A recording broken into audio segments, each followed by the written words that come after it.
Merci de rester devant vos écrans pour vous informer, mesdames et messieurs. Bienvenue à ces grands directs. D'abord le titre. À 2 jours de l'expiration de l'ultimatum lancé par l'opposition pour la convocation du dialogue national inclusif en RDC, Dieudonné Bolenguin-Tengue, secrétaire général d'Ensemble pour la République, prévient déjà que de nouvelles actions pourraient être engagées si le dialogue n'est pas convoqué.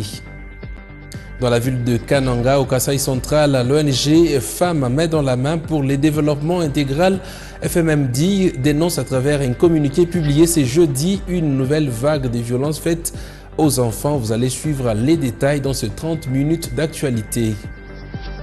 Et puis dans les secteurs de Lulou, la brigade d'assainissement dans la province du Lualaba a mené mercredi 12 août 2026 des grands travaux d'assainissement du milieu sur différents axes stratégiques de cette ETD sur instruction de la chef de secteur Betty Kiando Katoke. Voilà tout pour le titre, mesdames et messieurs. Place à présent aux détails.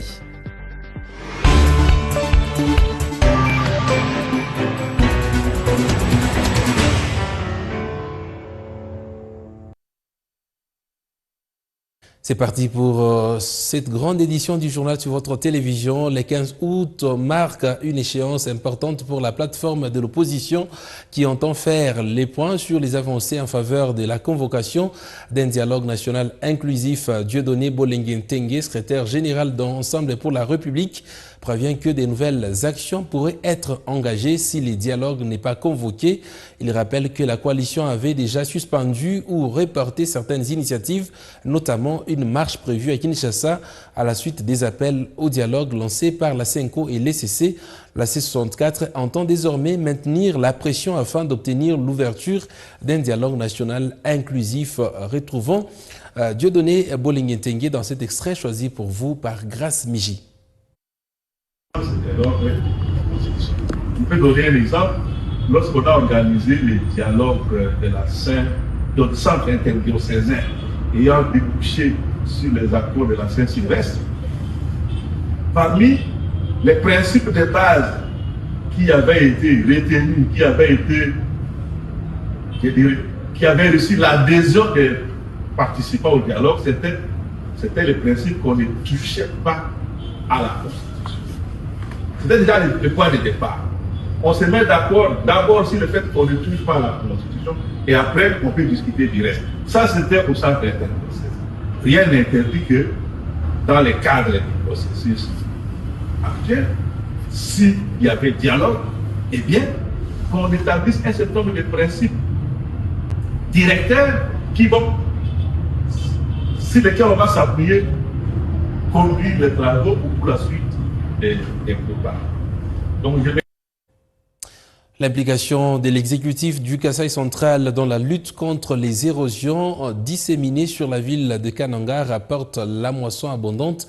Samedi 8 août 2026, le ministre de l'Urbanisme et Habitat, Alexis Gisaro, qui était à son 3e jour de visite, a procédé au lancement de travaux de 13 autres sites en présence de Joseph Moïse Kambulu Nkonko, gouverneur des provinces et des membres de l'unité de coordination du projet d'urgence et de résilience urbaine des Kananga Puruk. Ciblés par le projet d'urgence et des résidences urbaines de Kananga, les travaux d'éradication des érosions supplémentaires ont été lancés samedi 8 août 2026 à partir des sites Saint-Joseph de Benamou-Kangala. Une deuxième phase qui va couvrir 13 têtes, dont celle de Kamandou, Saint-Martyr et Sainte-Thérèse Nganza, aboutissement du plaidoyer porté par le gouverneur du Kasaï central, Joseph Moïse Kambulu Nkonko, qui en appelle à un travail de qualité. Au nom de la population du Kasaï central, j'exprime notre profonde gratitude à son Excellence Félix Antoine Sekedi Chilombo, président de la République, chef de l'État. Je forme le vœu que ces travaux soient exécutés dans le strict respect des normes techniques, des délais contractuels et des exigences de qualité. Pour sa part, Jean-Michel Bongo, coordonnateur de Puruk, a traduit sa gratitude à la Banque mondiale pour avoir permis de sauvegarder les infrastructures publiques et a sollicité auprès d'elle les financements additionnels pour la prise en charge des cas éventuels. Les interventions réalisées sur ces 4 sites constituent une avancée considérable. Mais elles ne suffisent pas encore à régler définitivement le problème de l'érosion à Kananga. La situation reste préoccupante. Nous pensons qu'il est opportun de réfléchir à la consolidation des acquis du Curie et à la mobilisation des financements additionnels. Donnant le go des travaux, le ministre d'Urbanisme et Habitat, Alexis Dizaro, a invité la population avoisinante à s'approprier le projet. À regarder les populations qui sont là au-dessus, c'est dire qu'on a vécu ici un véritable drame. Et ce sont vos cris, ce sont vos larmes, c'est le plaidoyer de vos autorités à partir du gouverneur qui ont été entendus par le chef de l'État et qui font qu'aujourd'hui, le gouvernement de la République puisse mettre en œuvre ce programme. Tous ensemble, nous devons veiller à ce que la promesse que nous a faite son Excellence Monsieur le Président de la République soit respectée et que la ville de Kananga retrouve sa plus belle robe. Confié à l'entreprise chinoise CEFEC, les travaux sur ces sites de départ vont consister au remblayage d'une monstrueuse érosion de 400 mètres linéaires pour près de 42 de profondeur. La ville de Kananga, au Kasaï central, est secouée par une nouvelle vague de violences faites aux enfants. Dans un communiqué de presse rendu public ce jeudi, l'ONG Femmes main dans la main pour les développements FMMD Intégral dénonce avec force cette situation devenue préoccupante. Suivez les détails dans ce reportage signé Soleil Toumamfika. C'est le FMDI. Le dernier cas documenté concerne des filles de 5 ans, 11 ans et 14 ans, dont une en situation de handicap. Les plus choquants, 2 mineurs d'une même famille auraient été victimes d'abus sexuels présumés de la part d'un colocateur. L'organisation pointe aussi une tentative de viol présumé sur une élève de 16 ans commise par son encadreur de stage dans un établissement public de la place. Aucun enfant ne doit être exposé. Pour l'ONG Femmes main dans la main pour le développement intégral, ces actes sont ignobles et constituent un frein au développement personnel et communautaire de jeunes filles. L'ONG rappelle que la protection de l'enfant est une responsabilité collective, quels que soient les lieux ou l'auteur de faits. Nathalie Kambalousse l'explique. L'année passée, nous avons encore alerté ce genre de cas où il y a eu même avortement de 2 filles dans une entreprise publique, toujours ici à Kananga. Les parents envoient les enfants faire le stage. L'école sait que dans l'entreprise, les enfants bénéficient d'un bon encadrement. Mais pendant que les enfants arrivent, ce n'est plus l'encadrement sur le plan scientifique parce qu'elles viennent pratiquer la théorie que les enfants ont eue à l'école, mais ce sont des abus, exploitation, harcèlement sexuel à milieu professionnel. Nous sommes très indignés et nous venons ici alerter les responsables des entreprises publiques et privées. Nous avons beaucoup d'alertes, mais par respect de vos institutions. Je dis que chaque institution a aussi un mécanisme interne de protection des abus, exploitation et harcèlement sexuel. La structure Femmes main dans la main pour le développement intégral reste ainsi vigilante sur les mouvements des enfants pour un environnement plus sécurisant. C'est ainsi qu'elle lance cet appel à la population. À la population de continuer à collaborer. Parce que lorsque nous allons collaborer ensemble, je pense que nous allons au moins diminuer tous ces cas qui nous entourent. Nous avons reçu aussi un cas d'un monsieur qui a abandonné une femme avec les enfants. Une femme intellectuelle, les enfants, les messieurs sur la ville, et du coup, abandon. Et c'est beaucoup de cas, les femmes en souffrent comme ça, mentalement, psychologiquement. S'il vous plaît, sauvez de vie de gens. Vous ne perdez absolument rien. Votre homme là ne va pas disparaître parce que vous protégez l'une des personnes que vous avez valorisées dans sa famille. Ça, il faut le dire, FMDI réaffirme son engagement à lutter contre ces fléaux qui ternissent l'image des jeunes filles dans la province du Kasaï central. Rendons à présent dans la province du Haut-Katanga, précisément dans la ville de Kipushi. Le dépôt d'explosifs de la Générale de Carrière et des Mines à Kipushi a été victime d'un incendie dans la nuit du mercredi 12 août 2026. Selon les premières informations, les sinistres auraient été provoqués par les ondes émises par un téléphone portable lors d'un appel. Aucune perte en vie humaine n'a été enregistrée. Seul un camion remorque chargé d'explosifs a été entièrement calciné. Le danger a finalement été maîtrisé grâce à l'intervention de l'équipe de sapeurs-pompiers de l'entreprise Kiko. Dorsen Mouteb nous en dit plus. Ce seraient les ondes d'un téléphone au cours d'un appel qui aurait créé cet incident survenu la nuit de ce mercredi 12 août 2026 au quartier Kamarengue, dans la ville minière de Kipushi. Un camion remorque chargé d'explosifs a été calciné à Delamitié, un entrepôt de la Gécamine où plusieurs sociétés partenaires stockent leurs produits de minage. Une situation qui a créé une panique générale selon un témoin qui habite le coin. De 0h30, tunashikia tu masama masashi kunaria tup tup tup. Panapita tena kaza tunashikia tena masashi unaria inafuatana sana. Panapita ilikuwa kama ni 30 aina rideo unafuata inaria vipi. Après tunasema no hii inapaswa kuwa ni mambo mengine hii. Ubia ni barebele wanaingia ni mambo kani huko tu frontier. Tunashikia unaria sambari. Après tunashikia tena na kintu ma sabom. Inaria tu shima nyumba la tetemeka bantu wote walikuwa kule na baba applicatif wanapika mimi mafashi donc walikuwa alerté jiboni. La panique était totale, mettant en doute la sécurité de la population environnante à cause des projectiles causés par cet incident. La population suggère la délocalisation du dit dépôt. Bantu weo karibu ile mambo inaweza kufa mariski bantu watakufa sana. Tualomba kwa bakubwa bangalie kwa mambo kama ni kutosha hii de la michemo bantu uswate bafaje.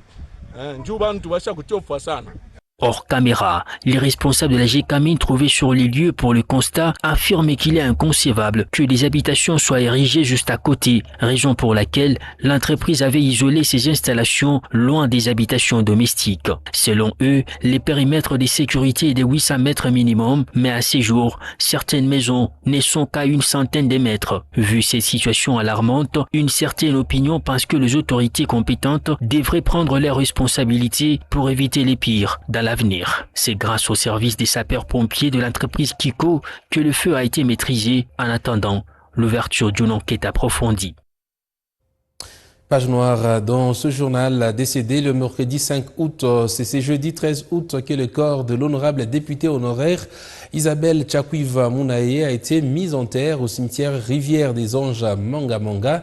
L'Assemblée provinciale du Lualaba a été présente à cette cérémonie d'adieu pour rendre un dernier hommage à cette parlementaire de la 3e législature du Grand Katanga dans son ancienne configuration et de la première législature de la province du Lualaba. Regardez.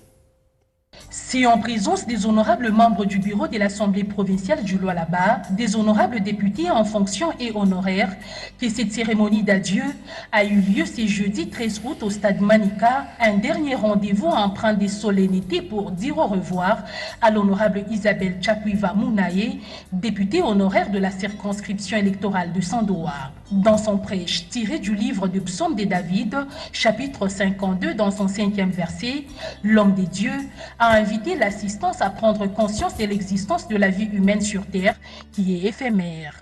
L'étape des oraisons funèbres a été marquée par le mot de la présidente du caucus des députés honoraires qui a salué à juste titre les efforts de l'Assemblée provinciale du Lualaba dirigée par l'honorable président Jean-Marie Kasséa. Oui, celui de l'Assemblée provinciale du Lualaba, lu par l'honorable Gloria Kawangu, rapporteur adjoint. À l'Assemblée provinciale du Lualaba, nous garderons le souvenir d'une collègue dont la présence était synonyme de rigueur, de disponibilité et d'empathie. Touché de plus près et au nom des élus de Sandoa, l'honorable Pascal Malouka ne pouvait que louer la lutte de cette parlementaire. L'honorable Isabelle Tchakwiva Mounaye nous quitte, mais elle nous a laissé un parcours politique et humain dont nous devons garder la mémoire vive. La famille de l'illustre disparu a remercié la première institution pour son accompagnement. Nos remerciements vont tout droit au président de l'Assemblée provinciale, de la manière qu'il nous a dit de ne plus enterrer la serre bien avant, qu'on puisse saisir ensemble. Peiné par cette séparation inattendue, l'honorable Jean-Marie Kasséa, président de l'Assemblée provinciale du Lualaba, s'est incliné devant la dépouille de son collègue. Et ce jour-là, nous serons dans la joie. Ensuite, les membres du bureau, et ce jour-là, les élus provinciaux, les caucus des députés honoraires du Grand Katanga, avant de finir par le cadre et agent de l'Assemblée provinciale du Lualaba. et ce jour-là.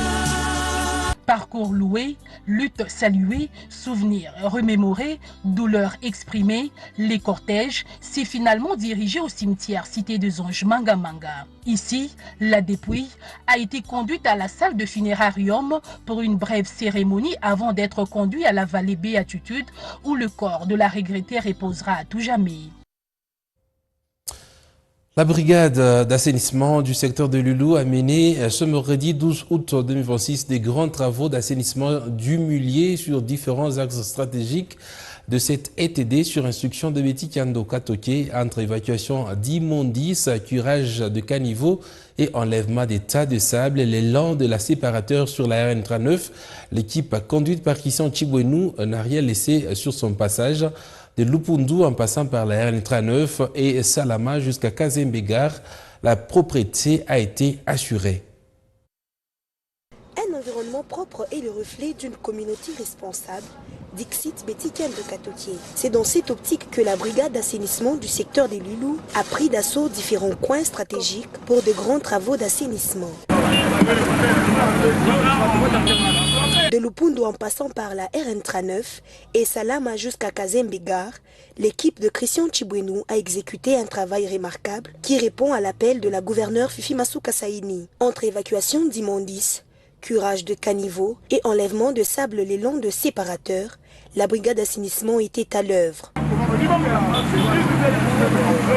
Assainir notre milieu, c'est protéger notre santé et préserver notre avenir. C'est en ce mot que Christian Chibwenou a sensibilisé la population. Tunampikia asante mama Betty Kiando Katoke kwa kusutenir assainissement mu sekteri yake na message ile tuko nayo ni tunalomba kila mtu kumbele ya mpango wake anze kubikata vile mamichi vile masauvage biote vile anze kubikata na kukire mudrin yake salongo ishibakire mercredi na samedi salongo kwa ya shiku yote kwanza kufaa ile salongo ile kama banatosha ile manchupa kila mtu anabeba sachet poubelle yake ou bien saka anaweka manchupa mule munani munsaka mule anaweka kubalabala mutona makamyo yetu kunapita ya secteur Lulu enekalake kunapita mwingine ajunguluka mukila entité yake yote. L'assainissement n'est pas seulement une obligation mais une responsabilité collective. Les administrés des Betty Kiando Katoke sont tous appelés sans exception à rendre les milieux propres pour une vie saine et un avenir meilleur.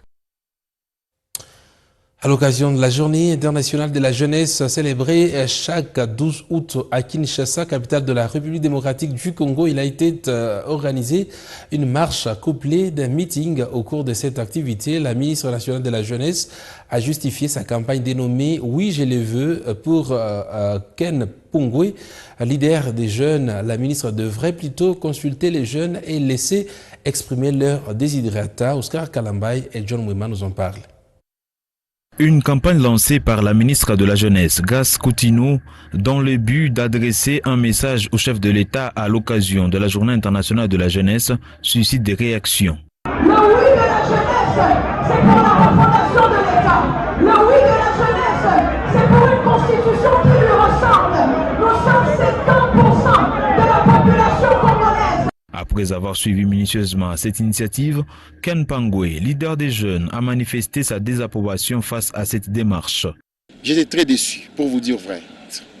Il y a beaucoup de chemins pour flatter son chef, c'est par le travail. Le travail, donner aux jeunes des opportunités, vu que c'est elle la patronne numéro 1 de la jeunesse congolaise, elle devrait être au service de la jeunesse. Mais ce que nous avons vu, c'est le contraire. Pour ce jeune Lualabé, les jeunes présents à cette manifestation ont été manipulés en raison de la paupérisation. J'ai réalisé hier que la jeunesse quinoise est naïve. Elle accepte n'importe quoi. Elle est facile à manipuler par manque de travail. C'est triste. Et j'ai compris pourquoi est-ce qu'elle a organisé son projet dans la capitale de Kinshasa. Ken Pungwe a par la suite lancé un message aux jeunes Congolais, les appelant à une meilleure coordination et à une implication accrue dans la gestion de la nation. C'est le moment de se concentrer, c'est le moment de s'engager positivement dans la politique. Ne soyez pas derrière ces vieux loups, ces vieux qui sont déjà fatigués. Bientôt, ils iront à la retraite. Ne soyez pas derrière eux pour les petits miettes, les 5000, tout ça. Forgez-vous, travaillez, bâtissez votre personnalité. La marche couplée à un meeting organisé par la ministre de la Jeunesse, Grace Coutinho, a été vivement critiquée par plusieurs jeunes Congolais. Ces derniers estiment que cette démarche relève d'une initiative personnelle et que les véritables desiderata de la population n'ont pas été suffisamment pris en compte à l'issue de la tournée de la ministre dans les quelques provinces visitées. Poursuivons ces grands directs. Le directeur provincial de l'éducation a présenté ce mercredi 12 août 2026 les statistiques des résultats de l'examen d'État édition 2026 dans la province éducationnelle Lualaba 1. À en croire Bonaventure Mukubu, les Lualaba arrivent en tête des provinces de la RDC avec un taux de réussite de 92%. Il est dans cet extrait recueilli pour vous par Exaucé Ngoy et Emmanuel Katende. Nous avons présenté 24 349 élèves confondus, filles et garçons, dont 13 284 garçons et 11 065 filles. Nous sommes la première province, je dois confirmer, parce que au total, nous avons obtenu 92% sur 100%. Donc, il y a eu 92% de réussite et 8% d'échecs. Nous sommes la province qui a eu les scores les plus élevés, c'est-à-dire le pourcentage 92%. Pour cela, nous remercions d'abord, sincèrement, Son Excellence Madame le gouverneur de la province du Lualaba, Mama Fifi Masuka Saini. Et nous remercions aussi Son Excellence Madame Kainda Kasela, ministre provinciale en charge de l'éducation, avec qui nous sommes toujours sur terrain. Je remercie aussi les membres du comité provincial de l'éducation nationale et nouvelle citoyenneté, parce que chez nous, nous disons que l'école est un bien de la communauté. Pour bien la gérer, il faudrait la gérer avec les autres.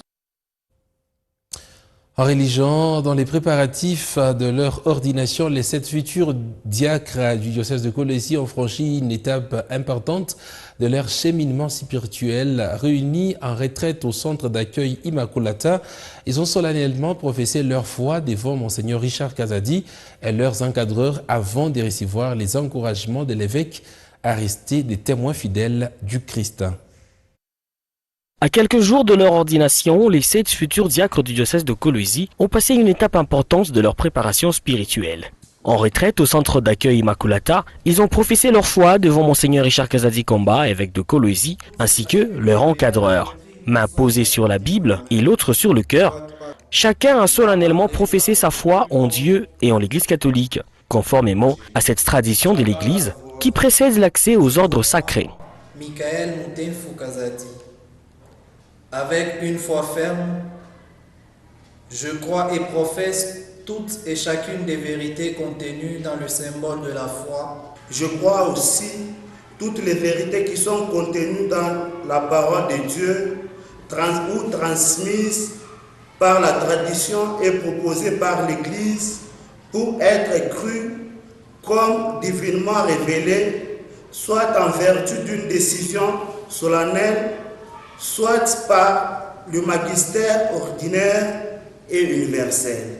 J'adhère aux doctrines qui sont énoncées, soit par le pontife romain, soit par le collège des évêques, lorsqu'ils exercent les magistères authentiques, même s'ils n'ont pas l'intention de les proclamer par acte définitif. Après cet acte de foi, Monseigneur Richard Kazadi les a encouragés à demeurer tout au long de leur ministère, les véritables témoins du Christ, appelés à vivre et à annoncer l'évangile au quotidien. Je prie le Seigneur pour que vous soyez des clercs dignes de l'appel et de l'appui de Dieu. Vous soyez des clercs heureux et joyeux de leur vocation. vous soyez des clercs qui, par leur vie, arrivent aussi à attirer la jeunesse vers la vocation à la vie consacrée. Cette profession de foi ouvre la voie à un moment solennel de leur parcours vocationnel. Les 7 futurs diacres seront ordonnés diacres aux côtés du futur prêtre au cours de la messe solennelle que présidera Monseigneur Richard Kazadi Kamba ce samedi 15 août à 9h à la cathédrale Sainte-Marie Reine de la Paix Mariapolis. Une célébration qui marquera une nouvelle étape dans leur engagement au service de Dieu et de l'Église. Au Lualaba, le gouvernement provincial poursuit depuis plus d'1 an ses efforts pour venir à bout de la pourriture racinaire qui ravage les maniocs. Après une vaste tournée menée l'an dernier dans les territoires de la province, le ministre de l'Agriculture Jean-Pierre Kalenga Mupatay a, au nom du gouvernement dirigé par Fifi Masuka Saini, signé un protocole d'accord avec l'Institut international d'agriculture tropicale pour rechercher et expérimenter des solutions. Aujourd'hui, un terrain expérimental est déjà acquis au village Atendé dans les groupements Pouéné où les premières étapes du projet sont en cours. Retour sur ces parcours à la recherche d'une solution dans ce reportage. Depuis plusieurs années, la pourriture racinaire décime les maniocs au Lualaba, affectant l'une des principales cultures vivrières de la province. La recherche d'une solution à cette maladie ne date donc pas d'aujourd'hui. Le 20 juillet 2025, le ministre provincial de l'Agriculture, Jean-Pierre Kalenga Mupatay, avait engagé une vaste tournée dans les Lualaba profonds pour mesurer l'ampleur du problème auprès des cultivateurs. Accompagné de l'inspecteur provincial de l'agriculture, des autres chefs de division et de ses conseillers, il avait parcouru près de 1000 km, notamment à Kapanga, Sandoa, Lubudi, Dilolo, Muchacha et Kasaji, à l'écoute des producteurs confrontés à cette maladie. Sur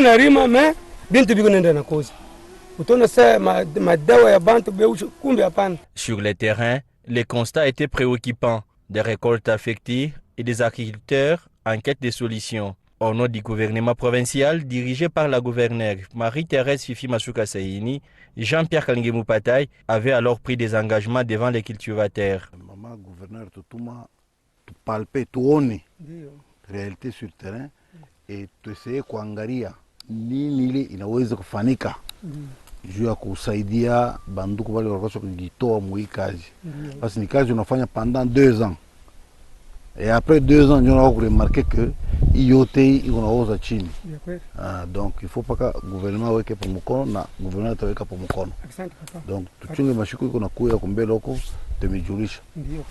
Ile itakuwa ya kufanya sasa itakuwa ni kuremplacer hii mamichi yote. Des retours de cette mission, des propositions ont été soumises à la gouverneure Fifi Masuka Saini. Elles vont déboucher sur la signature le 16 avril 2026 d'un protocole d'accord entre le ministère provincial de l'Agriculture et l'Institut international d'agriculture tropicale, ITA.